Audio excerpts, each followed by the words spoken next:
जैसा कि last episode में हमने देखा था कि कमांडर और लियाओ शाओशियान से विंड डीमन के बारे में जानकारी हासिल करने आए थे। वहीं दूसरी तरफ डाओ ने जाओ फैमिली के सभी लोगों को खत्म कर दिया था। साथ ही साथ जियांग और टाइगर भी डाओ के हाथों बुरी तरह से घायल हो गए, क्योंकि कमांडर विंड डीमन की कहानी यहीं पर दफन करना चाहती थी। इसलिए उसने उन सभी लोगों को खत्म करने की कोशिश की जिन्होंने उस विंड डीमन को देखा था। अब आगे तो इस एपिसोड की शुरुआत होती है एक खतरनाक बारिश के साथ, जहाँ पर शाओशियान जाओ मेंशन पहुंच चुका था। वहाँ का डोर ओपन होते ही शाओशियान ने जो नजारा देखा वो काफी ज्यादा भयानक था। शाओशियान देखता है कि वहाँ पर जियांग के साथ जाओ फैमिली की लाशें पड़ी हैं। साथ ही साथ टाइगर भी डाओ ने क्रिएट किए हुए मॉन्स्टर के चुंगल में था। वहीं पर डाओ शाओशियान को देखकर काफी ज्यादा खुश हो गया। वो कह रहा था, कैप्टन एक लंबे अरसे के बाद हमारी मुलाकात हुई है और देखो ना, मैंने ये मिशन पूरा कर दिया। आपने जो रायता फैला था मैंने उसे साफ कर दिया। आपने तो मेरा शुक्रिया अदा करना चाहिए। वहीं पर हम शाओशियान को देखते जिसकी बॉडी में काफी सारे बदलाव हो रहे थे। उसकी आंखें अंगारों जैसे दहकने लगी। साथ ही साथ उसकी बॉडी से बहुत ही स्ट्रॉन्ग इवल ऑरा रिलीज हो रही थी, जिसे देखते ही डाओ की हंसी गायब हो गई। ये बंदा काफी देर से दांत निकाल रहा था, मगर अब शाओशियान का इवल फॉर्म देखकर उस बंदे की हंसी गायब हो गई। उसे अब फुल टू टेंशन आ गया था कि शाओशियान उसके साथ क्या करेगा। इधर हम शाओशियान को देखते जिसका लुक पूरी तरह से बदल चुका था। वो अब कोई इनोसेंट सा शाओशियान नहीं बल्कि एक डीमन बन चुका है और अब वहाँ की आग में से अपना रास्ता बनाते हुए बड़ी तेजी से जाकर डाओ के डीमंस को खत्म कर देता है। उसने उन सभी मॉन्स्टर्स को अपने हाथों से ही काट दिया था, जो देखकर डाओ के तो होश ही उड़ गए। अब डाओ खुद को प्रोटेक्ट करने की कोशिश कर पाई, इससे पहले ही शाओशियान ने उस पर एक जोरदार अटैक करते हुए उसे काफी दूर पटक दिया। अब उसे निपटाने के लिए शाओशियान उसकी तरफ बड़ी स्टाइल के साथ आगे बढ़ने लगा। उसकी बॉडी से बहुत ही खतरनाक इवल पावर रिलीज हो रही थी। अभी तक हमने शाओशियान का ये वाला फॉर्म नहीं देखा था। दरअसल इस बंदे के पास बहुत ही खतरनाक इवल पावर्स थी, मगर शाओशियान कभी अपनी इस इवल साइड को खुद पर हावी नहीं होने देता, क्योंकि उसे पता है कि अगर ये साइड उसकी एक्टिवेट हो जाए तो फिर वो तबाही मचा देगा। इधर डाओ तो शाओशियान के एक ही अटैक में बुरी तरह से घायल हो गया था। शाओशियान पर काउंटर अटैक करना तो दूर ही रहा, उसके पास तो वहाँ से भागने की भी ताकत नहीं थी। और इसी से हम शाओशियान की पावर्स का अंदाजा लगा सकते हैं। डाओ हैरान होकर शाओशियान से कह रहा था कि तुम तो एक डीमन हो, अगर तुमने मुझे खत्म किया तो तुम भी बच नहीं पाओगे। लेकिन शाओशियान पर उसकी बातों का कोई असर नहीं होता। वो तो बस डाओ की तरफ देखकर इवल स्माइल कर रहा था।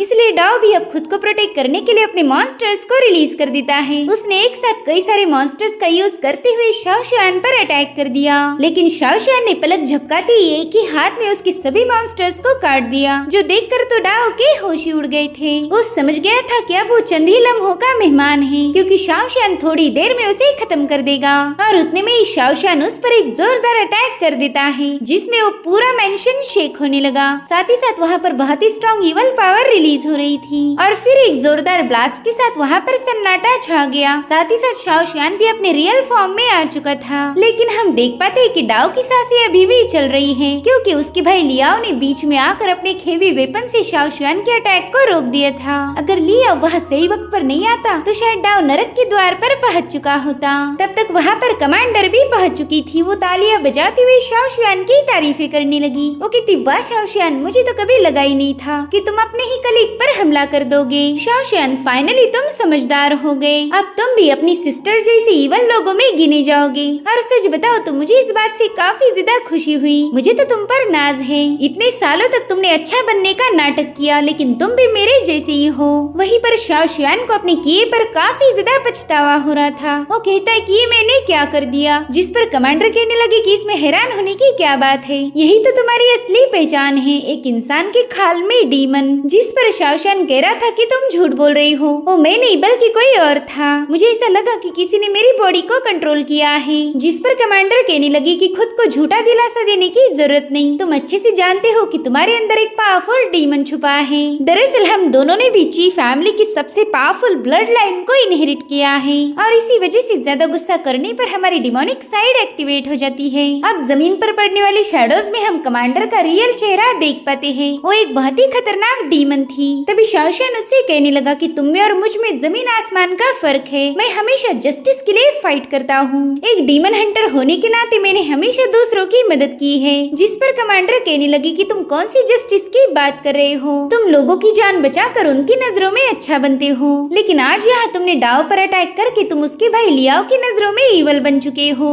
अगर मेरी मानो तो इस दुनिया में अच्छाई और बुराई में कोई फर्क नहीं। जस्टिस और सच्चाई का रास्ता ये तो बस नकाब है जिसे लोग हजारों सालों से पहनते आए। तुमने भी तो वही झूठा नकाब पहन के रखा है। मेरे ख्याल से अब उसे उतारने का वक्त आ गया। जिस पर शाओशियान कह रहा था कि तुम्हारी तो सोच ही गलत है, अच्छाई और बुराई में जमीन आसमान का फर्क होता है, इसीलिए अपनी बेहुदा लॉजिक का यूज करके मुझे बहकाने की कोशिश मत करो। जिस पर कमांडर कहने लगे, ठीक है शाओशियान, मैं तुम्हें एक एग्जाम्पल देती हूँ। जब एक भेड़िया हिरन का शिकार करता है तब उस भेड़िए को ईवल नहीं माना जाता, क्योंकि हिरन भेड़िए के सामने कमजोर है। साथ ही साथ हिरन इसलिए एग्जिस्ट करती है ताकि वो भेड़िए का खाना बने। लेकिन अगर कभी हिरन पावरफुल बन के भेड़ियों का शिकार करने लगे तो वो भी नेचुरली होगा, क्योंकि हिरन ने खुद को प्रोटेक्ट करने के लिए पावर्स को हासिल किया है। अगर किसी ने तुम पर उनका खाना चुराने का इल्जाम लगाया तो उसे अपना पेट काट कर दिखाने की जरूरत नहीं। उसके बजाय तुम उस बंदे की आंखें निकाल कर उन्हें खा सकते हो ताकि वो तुम्हारे पेट में जाकर सच्चाई का पता लगा पाए। वेल, इस बंदी की बातें सुनकर ऐसा फील हो रहा था कि ये तो बुराई की मूरत है। वो शाओशियान की तरफ आगे बढ़ते हुए कहने लगी कि इस दुनिया में स्ट्रॉन्ग बनना ही सबसे ज्यादा इम्पोर्टेंट है। अगर तुम स्ट्रॉन्ग बनोगे तो जस्टिस अपने आप हासिल कर लोगे, लेकिन सच बताओ तो स्ट्रॉन्ग लोगों के लिए जस्टिस बस एक बहाना है। इसलिए तो मैं कहती रहती हूँ कि अच्छाई और बुराई कुछ नहीं होती, इन दोनों में जरा भी फर्क नहीं। उतने में ही टाइगर कमांडर से कहने लगा कि उस डाओ ने जाओ फैमिली के कई सारे लोगों को मार दिया, उसने जियांग की भी जान ले ली। अगर शाओशियान उस पर समय रहते एक्शन नहीं लेता तो डाओ मुझे भी खत्म कर देता। तो शाओशियान ने यहाँ पर कुछ गलत नहीं किया, उसने तो बस अपने डीमन हंटर होने का फर्ज निभाया है। अगर उसकी बॉडी में कोई डिमोनिक पावर मौजूद भी है तो भी उसमें और तुम में जमीन आसमान का फर्क है। तुम तो डीमन से भी बेरहम हो। कमांडर को टाइगर की बातों पर काफी ज्यादा गुस्सा आ रहा था। वो कहती, टाइगर तुम्हारी वजह से शाओशियान ने काफी सारी गलतियाँ की है, वो तो तुम्हारे छलावे में आकर अपना फर्ज ही भूल गया। जिसके बाद कमांडर तुरंत ही वहाँ से गायब हो गई। शाओशियान को डर था कि कहीं कमांडर टाइगर को खत्म न कर दे। उसकी थंडर पावर पूरी जगह पर फैल रही थी, जिसके बाद वो सीधे जाकर टाइगर को दबोच लेती है। उसकी थंडर पावर से वहाँ पर एक बहुत बड़ा धमाका हो गया था और टाइगर चाहकर भी उस कमांडर को रोक नहीं सकता। वो टाइगर से कह रही थी कि मैंने सुना था तुम्हारी बॉडी में अभी भी वो रेड पल मौजूद है, तो क्यों ना आज उसे बाहर निकालने में मैं तुम्हारी मदद करूं। लेकिन उतने में शाओशियान स्पिरिचुअल ब्रश से कमांडर पर अटैक करते हुए टाइगर को उसकी गिरफ्त से आजाद कर देता है। कमांडर उससे कह रही थी कि तुम अपनी सिस्टर के साथ इस 2 कौड़ी के बच्चे के लिए फाइट कर रहे हो, कहीं तुम्हारा दिमाग तो खराब नहीं हुआ? और हाँ, क्या तुम्हें लगता है कि तुम मुझे हरा पाओगे? जिस पर शाओशियान कह रहा था कि तुम सेल्फिश हो, तुम खुद के अलावा और किसी के बारे में नहीं सोचती। लेकिन मैं तुमसे काफी ज्यादा अलग हूँ। मुझे ऐसा लगता है कि मेरा एग्जिस्टेंस दूसरों की मदद करने के लिए है। और हाँ, एक बात और, मैं अच्छे से जानता हूँ कि मैं तुम्हें हरा नहीं सकता। भले ही मैं कमजोर हूँ, लेकिन मैं डर के मारे चुप नहीं बैठूंगा। अगर तुम मेरे दोस्तों को हर्ट करोगी तो मुझे भी एक्शन लेनी पड़ेगी, चाहे फिर उसके लिए मुझे अपनी जान भी दांव पर क्यों न लगानी पड़े, लेकिन मैं जस्टिस को हासिल जरूर करूंगा। और फिर शाओशियान ने अपनी इंक शैडो सी को एक्टिवेट कर दिया, जिससे वहाँ पर शैडोज का एक बहुत बड़ा बवंडर क्रिएट हो गया था। अब शाओशियान की पावर्स को देखकर कमांडर कहने लगी कि अगर तुम मेरे साथ फाइट करने के लिए इतने मरे जा रहे हो तो ठीक है, मैं भी तुम्हारी एक ख्वाहिश पूरी करूंगी। अगर तुम गलती से भी मेरे हाथों जहन्नुम पहुंच गए तो उसके लिए मुझे ब्लेम मत करना। जिसके बाद कमांडर ने भी अपनी इवल पावर को एक्टिवेट कर दिया था। उसकी पावर शाओशियान के मुकाबले 1000 गुना ज्यादा डोमिनेटिंग थी और अब उन दोनों में क्लैश होना शुरू हो गया। कमांडर शाओशियान को देखकर इवल स्माइल कर रही थी, मगर इससे पहले कि इन दोनों की फाइट किसी नतीजे पर पहुंचे, वहाँ पर स्पिरिचुअल ब्रश पहुंच चुका था। उसने आते ही अपनी पावर्स को रिलीज करते हुए इन दोनों के अटैक को डिस्ट्रॉय करना शुरू कर दिया था, जिससे वो पूरी जगह शेक होने लगी। हर जगह बस इनकी पावरफुल एनर्जी ही फ्लो हो रही थी। वही दूसरी तरफ हम शिंगजी को देखते जो कि जमीन तोड़कर बाहर आ गया था। वो कह रहा था, महारानी देखो मुझे वो चीज मिल गई, जो सुनकर मिर्ची काफी ज्यादा खुश हो गई। अब वहाँ पर हम टैलिस्मान का बना हुआ एक सर्कल देखते हैं, जिसमें उस बंदे ने एक डीमन के टेंटिकल को लाकर रख दिया था। वहीं पर मिर्ची एक बोतल बाहर निकाल लेती है। वो कहती, बस अब इसे यूज करते ही हमारा काम पूरा हो जाएगा। तो शिंगजी उसे एक्साइटेड होकर पूछने लगा कि मालकिन, क्या इस बोतल में वही चीज है? जिस पर वो कह रही थी, हाँ, और अब तुम इसकी पावर को भी विटनेस करोगे। वहीं दूसरी तरफ जाओ मैंशन में स्पिरिचुअल ब्रश शाओशियान को डांट रहा था। वो कहता है, शाओशियान देखो ये तुमने क्या कर दिया, तुमने अपने ही एक साथी को घायल किया है। क्या तुम डीमन मास्टर्स के सभी रूल को भूल गए हो? क्या तुम्हें पता नहीं कि डीमन मास्टर्स एक दूसरे पर अटैक नहीं कर सकते? अगर कोई डीमन हंटर गलती भी करता है तो उसे सजा देने का काम है डिसिप्लिनरी सेक्शन का, मगर तुमने डाओ पर अटैक करके कानून को खुद के हाथ में लिया है। इधर कमांडर स्पिरिचुअल ब्रश से कह रही थी कि अच्छा हुआ आप टाइम पर आ गए, अगर ये फाइट ऐसी ही जारी रहती तो शाओशान अपनी ही सिस्टर के हाथों मारा जाता और फिर शायद मैं खुद को कभी माफ भी नहीं कर पाती। लेकिन शुक्र है कि आपने शाओशान को समय रहते रोक लिया। जिस पर स्पिरिचुअल ब्रश ताना मारते हुए कह रहे थे कि यानरेन रोकने की जरूरत तो तुम्हें है। शाओशान जानबूझकर कभी किसी पर हमला नहीं करता, लेकिन अगर बात तुम्हारी की जाए तो तुम अपने फायदे के लिए किसी को भी मार सकती हो। तुम्हारे हाथों न जाने कितने ही इनोसेंट लोग मारे जा चुके हैं, तो बताओ फिर तुम में और डीमंस में क्या फर्क है। अब यहाँ पर ही देखो ना, तुमने कितनी सारी लाशें बिछा दी और तुम्हारी इसी हरकत की वजह से शाओ शुआन ने डाओ पर अटैक कर दिया। जिस पर वो कह रही थी एल्डर, मुझे तो लगता है कि आपको बहुत बड़ी गलतफहमी हो गई, यहाँ पर तो मैंने किसी की जान नहीं ली। जो सुनते स्पिरिचुअल ब्रश उस पर भड़क गए। वो कह रही थी कि यहाँ पर लाशें पड़ी है, लेकिन फिर भी तुम अपना गुनाह कबूल करने के लिए तैयार नहीं हो। क्या तुम्हें पता है कि ये जाओ फैमिली 8 ग्रेट फैमिलीज में से एक है, मगर फिर भी तुमने कम्प्लीटली उन्हें वाइप आउट कर दिया। अब डीमन हंटर का काउंसिल जरूर से इस बात की तहकीकात करेंगे और फिर उन्हें पता चलेगा कि तुम ही इनकी कातिल हो। बस एक बार तुम्हारा नाम उनके सामने आ जाए, फिर तो कोई भी हाईएस्ट पावर तुम्हें प्रोटेक्ट नहीं कर सकती। स्पिरिचुअल ब्रश की बातें सुनकर यानरेन ने जोर जोर से हंसना शुरू कर दिया। शाओशान भी उसे हंसता हुआ देखकर काफी ज्यादा कंफ्यूज हो गया, क्योंकि इसमें हंसने वाली कोई बात ही नहीं थी। जिसके बाद लिया उसे कहने लगी कि जरा इन लोगों को बताओ तो सही, हमने किसी को नहीं मारा, जल्दी से ये बात साबित कर दो कि मैं कोई कातिल नहीं हूँ। तो लिया तुरंत ही आगे आते हुए अपना मैजिकल इंस्ट्रूमेंट बजाने लगा। उस इंस्ट्रूमेंट को प्ले करते ही उसमें से एक अजीब सी एनर्जी बाहर निकलने लगी, जो कि स्लोली स्लोली उस पूरी जगह पर फैल गई थी। अब उस एनर्जी ने टाइगर के अंदर के पॉइजनस इंसेक्ट को बाहर निकाल लिया। साथ ही साथ वहाँ मरे हुए हर एक शख्स से वो इंसेक्ट बाहर निकलने लगे, जो देखकर स्पिरिचुअल ब्रश काफी ज्यादा हैरान हो जाता है। वो सारे कीड़े धीरे धीरे करके उस इंस्ट्रूमेंट में चले गए, जिससे जाओ फैमिली के मरे हुए मेंबर दोबारा से जिंदा हो गए। ये सब देखकर शाओशान काफी ज्यादा हैरान हो जाता है। यानरेन ने बड़ी ही चालाकी से शाओशान को अपनी चाल का शिकार बनाया था। वहीं पर यानरेन स्पिरिचुअल ब्रश से कह रही थी कि देख लिया ना आपने, मैंने किसी को कोई नुकसान नहीं पहुंचाया, मेरे हाथ तो साफ है, लेकिन आपके प्यारे शाओशान ने काफी कुछ कर दिया।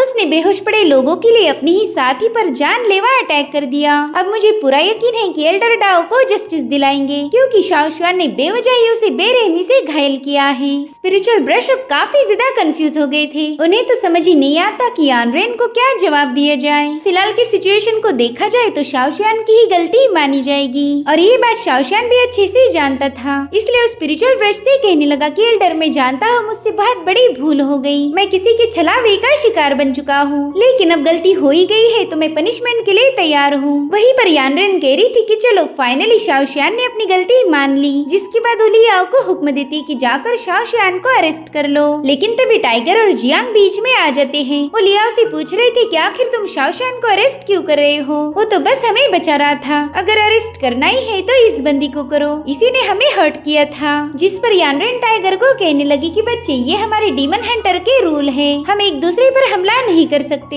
लेकिन शाओशान ने डाओ पर अटैक करते हुए इस रूल को ब्रेक किया है। जिस पर टाइगर जवाब देते हुए कह रहा था कि मैं इसे फालतू कानून को नहीं मानता, तुमने ही ऐसे माहौल बना दिए थे जिसके चलते शाओशान ने डाओ पर हमला कर दिया, तुम जानबूझकर शाओशान को फंसाना चाहती हो, इसलिए अरेस्ट उसे नहीं बल्कि तुम्हें करना चाहिए। इधर जियांग ने भी अपने स्पीयर को समन कर लिया था। वहीं पर टाइगर सीधा यानरेन पर हमला करने के लिए आगे बढ़ता है, लेकिन शाओशान ने बीच में आकर टाइगर को वहीं पर रोक दिया। वो कह रहा था टाइगर, इस मैटर से तुम्हारा कोई लेना देना नहीं। जो सुनकर टाइगर कह रहा था कि तुम क्या बोल रहे हो, उन लोगों ने ऑलमोस्ट हमें खत्म कर दिया था और अब ये लोग तुम्हें भी फ्रेम करना चाहते हैं। तभी यानरेन टाइगर से कहने लगी कि अगर सच बताओ तो ये मैटर तुमसे ही ज्यादा रिलेटेड है, तुम्हारी वजह से शाओशान एक बड़ी मुसीबत में फंस चुका है। ये सब तब शुरू हुआ जब तुमने शाओशान से वो रेड पर्ल चुराया था। दरअसल शाओशान को उस रेड पर्ल को इंपीरियल कोर्ट तक पहुंचाने का काम दिया था, मगर तुम्हारी वजह से शाओशान उस मिशन में फेल हो गया। उस रेड पर्ल में इतनी पावर थी कि वो ब्लैक विंड डीमन को खत्म कर दे, मगर वो पल तुम्हारी बॉडी के अंदर होने की वजह से शाओशान उस डीमन को मार नहीं पाया, और इसका नतीजा क्या निकला, ये पूरा विलेज उस डीमन के हाथों डिस्ट्रॉय हो गया। इतना ही नहीं, सिर्फ तुम्हें बचाने के लिए उसने अपने कलीग डाओ पर हमला कर दिया, साथ ही साथ उसने मेरे ऑर्डर्स को भी फॉलो नहीं किया। जबकि देखा जाए तो परंतु मैं उसकी सुपीरियर हूँ। शाओशियान ने अभी तक जो भी चीजें की है वो सारी की सारी डीमन हंटर के रूल्स के खिलाफ है।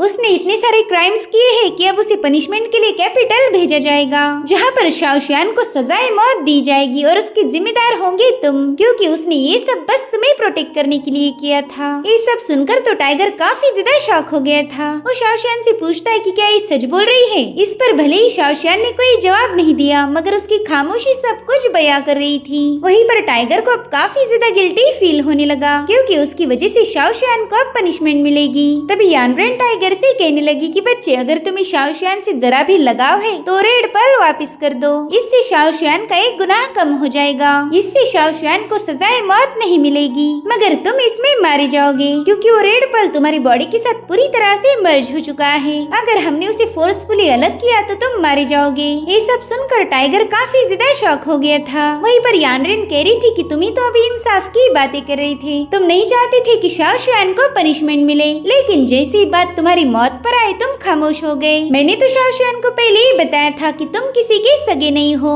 मौका मिलने पर तुम उसे धोखा दोगे, और देखो आज तुमने वही किया। तभी टाइगर उसे गुस्से में कहने लगा कि मैं कोई धोखेबाज नहीं हूँ, अगर ये सब मेरी वजह से हुआ है तो मैं ही इसे खत्म करूंगा। चलो आओ और वो रेड पर्ल हासिल कर लो। जो सुनते ही शाओशियान उस पर भड़क गया। वो कह रहा था कि हम रेड पर्ल को ऐसे ही बाहर नहीं निकाल सकते, अगर हमने ऐसा किया तो तुम मारे जाओगे, इसलिए मैं चाहता हूँ कि तुम भी हमारे साथ इंपीरियल सिटी चलो, वहाँ जाकर हम उस रेड पर्ल को बाहर निकालने का कोई ना कोई रास्ता जरूर ढूंढेंगे। उन दोनों की बातें सुनकर यानरेन कहने लगी कि अरे बाप रे, देखो तो तुम दोनों में कितना ज्यादा प्यार है, तुम दोनों भी एक दूसरे को बचाने के लिए किसी भी हद तक जा सकते हो। मैंने तो कभी सोचा ही नहीं था कि शाओशियान को एक मामूली से बच्चे से इतना ज्यादा लगाव होगा। अगर अब मैं खुद होकर उस रेड पर्ल को बाहर निकालती हूँ तो लोग मुझे जज करेंगे, उन्हें लगेगा कि मैं हार्टलेस हूँ, तो क्यों ना ये काम शाओशियान के हाथों ही किया जाए। जिसके बाद वो शाओशियान से कहती कि जाकर टाइगर के अंदर से वो रेड पर्ल बाहर निकाल लो। जो सुनकर शाओशियान काफी ज्यादा डर गया, उसके दिल की धड़कनें तेज हो गई। वो चाहकर भी टाइगर को नुकसान नहीं पहुँचाना चाहता था।